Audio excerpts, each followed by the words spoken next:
you? That's really bright. Sorry, I just put the flash on, but it was too bright for me. I've decided to come on a little bit earlier tonight. Today's been one of those days where the girls haven't been at school. We've been having a lovely self-care day, so it's been quite busy. 2 children, just me, so it's been quite busy. But I've had quite a few questions about triggers, so I really want to cover those and help you with those. I just can't get the light right today. That's better. I've had a few questions about triggers, like what are they? What can you do when you're navigating through them? How does it feel? Also questions about boundaries as well, like boundaries are really important to go into triggers as well. But I really want to just give a few tips and hints on how to spot first that you've got a trigger, right? And then secondly, what do you do about it? So for me, when I get triggered personally, I can feel like a stabbing sensation energetically. And I do a lot of work with my physical body because it's the only tool that cannot be hijacked or intercepted, as long as you look after it, obviously, and as long as you protect it energetically. So I use my body. So for me, it always feels like a bit of a stab. And when a situation when you might be in a trigger is, for example, if you react to something that someone said, or something that someone's done, or something that you've witnessed, and it kind of gives you, it either does one or two things, I find. Ah, hey, he's watching.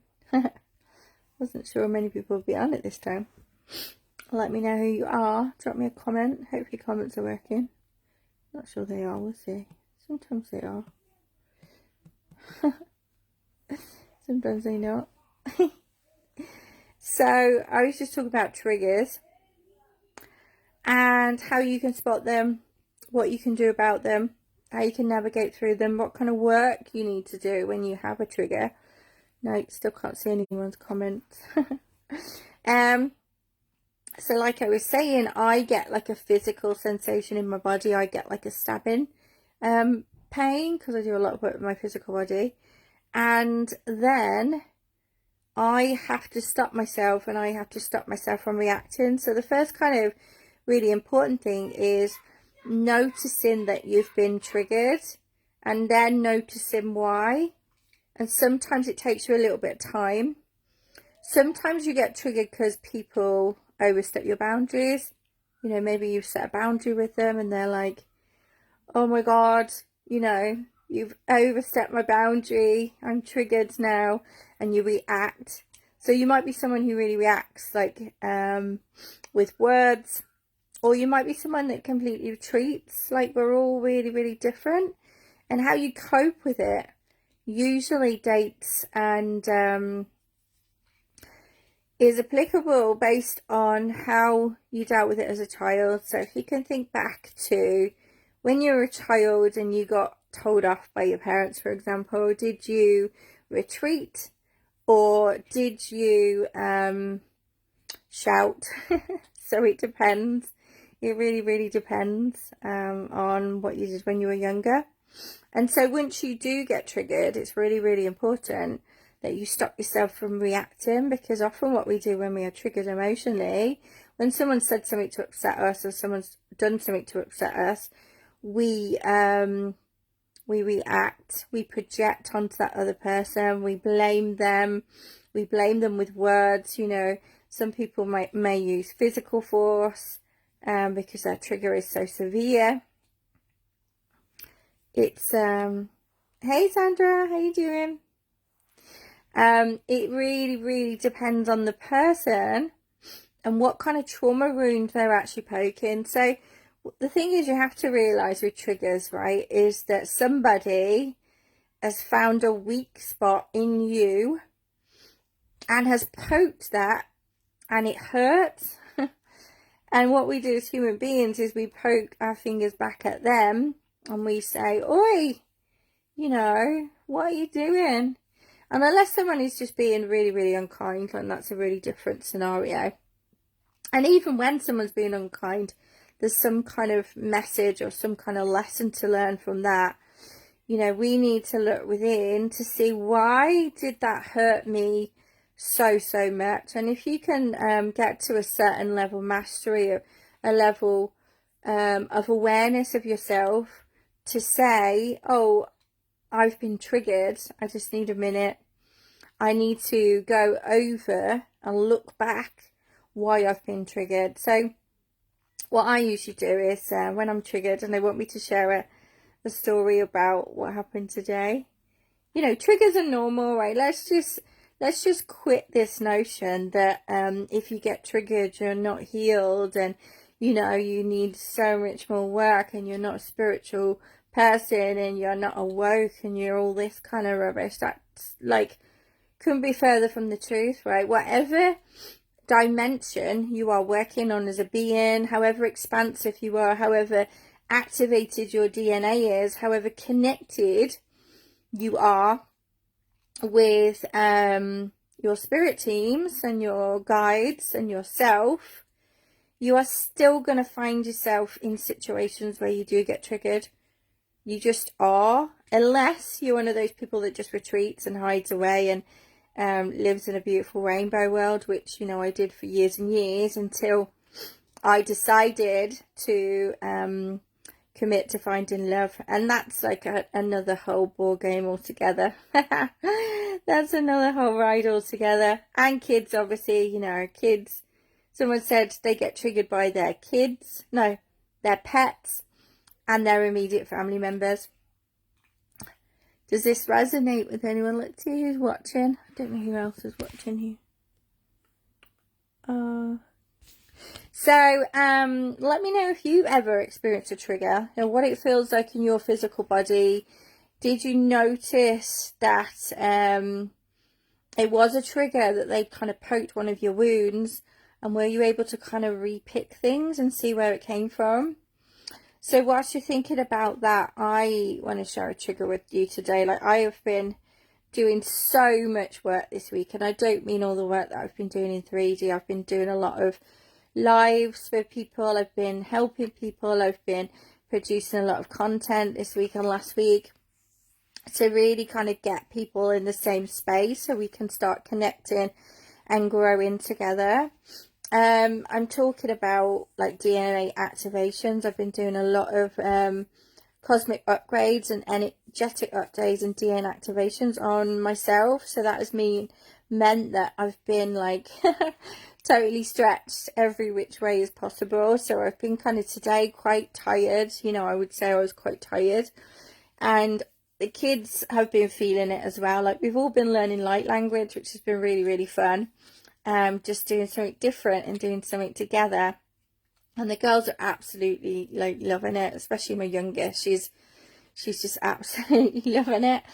And so today they really wanted to go out on their bikes. You know, we're having this self-care day. I'm like, right, okay, just if you're not feeling it and you're not feeling well, let's just have a self-care day and just have some chill out time.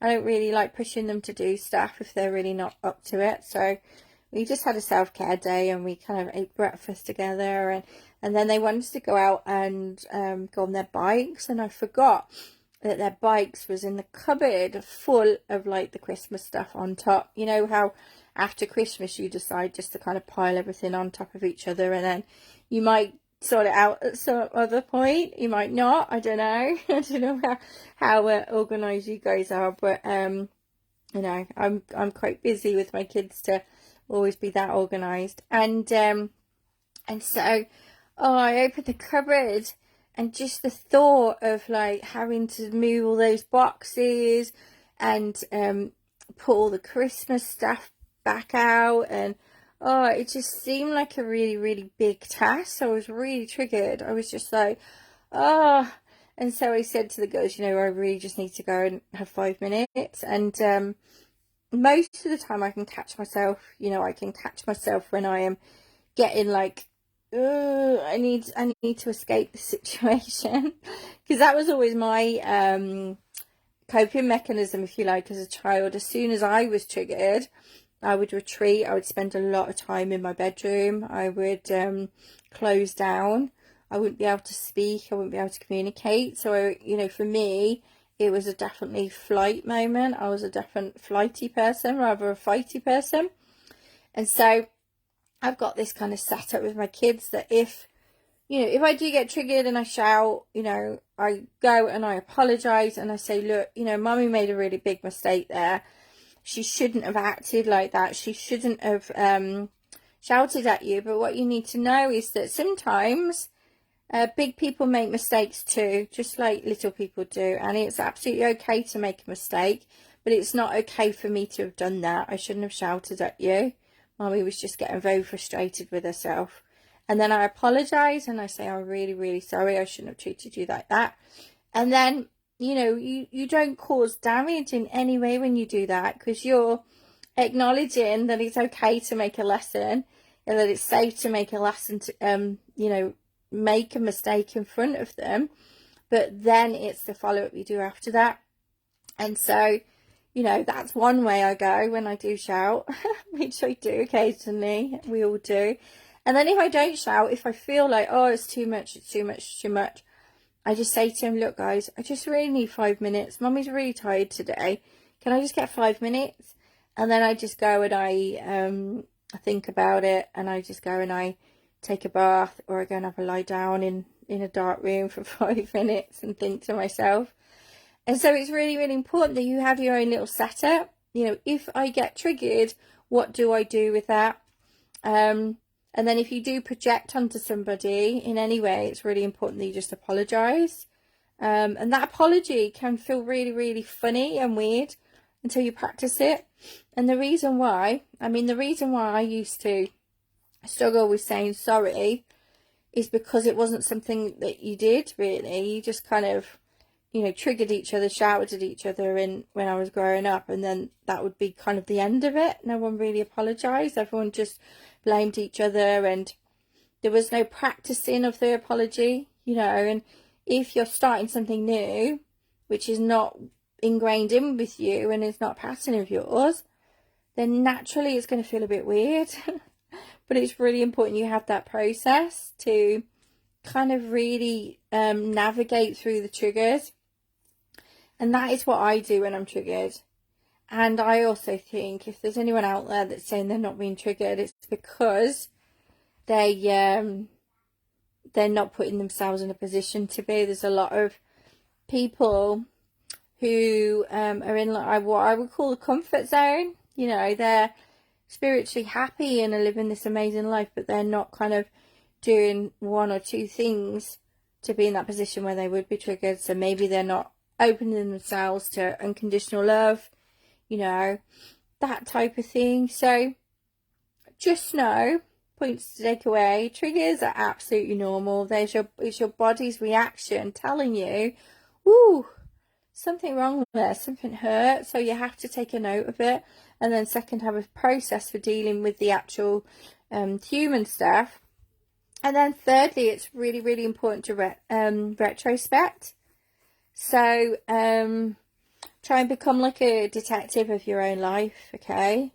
And how I dealt with my trigger today, they want to know, is that I felt like maybe I was trying to control the situation too much. So I was trying to control it, and then I was getting frustrated because I had too much to do.